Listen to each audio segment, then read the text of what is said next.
Hello world, it's me again. So as well as looking at trees, I also am a qualified LOLA inspector, which LOLA stands for Lifting Operations, Lifting Equipment Regulations. And in a nutshell, it means that everything that is used in the workplace for either suspending a person or equipment off the floor has to be inspected at regular intervals and by a qualified person.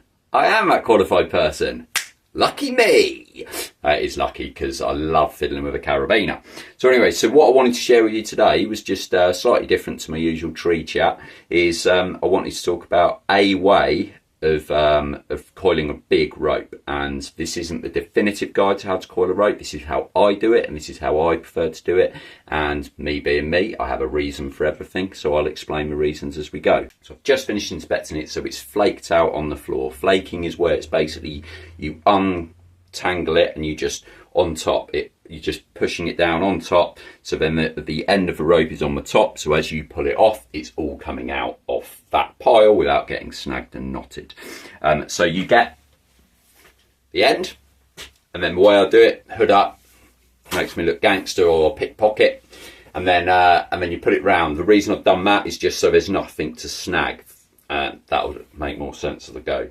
So then you get it even, so you get the tail ends even, sort of there, and then you let go of the tail end, and then the end that's connected to the pile, you then flick it round, holding on to that, get both sides even, let go of that side, and then onto that side, and then you repeat all the way through. The reason I do it like this is some people do it where they're holding the whole lot and doing that, which is great for smaller ropes and very short ropes, but if you imagine you're doing that on a rigging operation and you've got like a nice big fat 16 or 18 mil rope that's 60 meters long, by the end of that you are going to be shattered, and then you're going to be no use to the rest of your team because you won't be able to pick up a twiglet and chuck it in the chipper.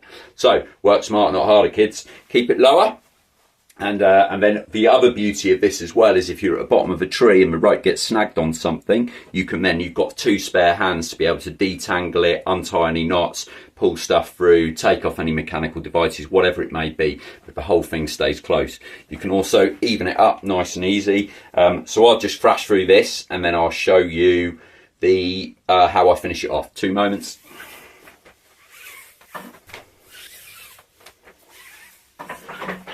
So I'm almost at the end now. So I've got about 2 meters spare at the end, just shy of 2 meters. As you do it, as the more you do it, the more you get used to how much you need to leave at the end. And obviously that'll depend on the length of the rope and on the diameter of the rope.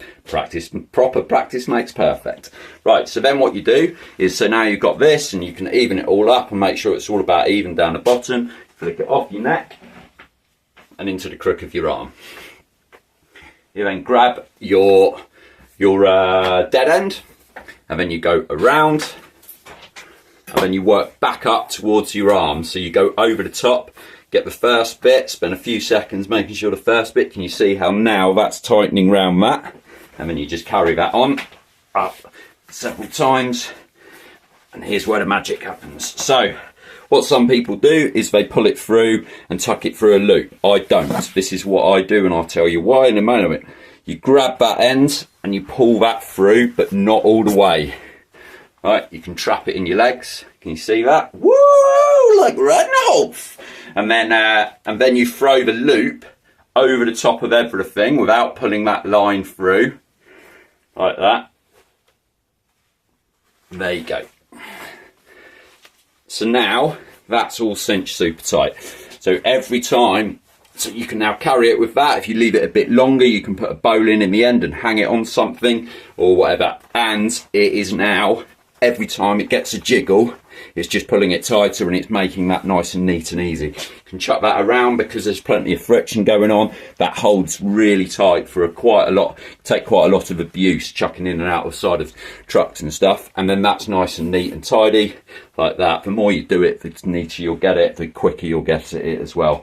The reason I do it like this is now I can tie that off, but I don't need to untie it from something. I can just throw the loop over and it will undo. So you can do it end of line. Comes from mountaineering, which, you know, strolled up some hills in the past. But yeah, so it's now, I've brought that over to tree work. That's the way I do it. I don't know, you might find it useful. Enjoy, get out there, look at some trees. See you, mate.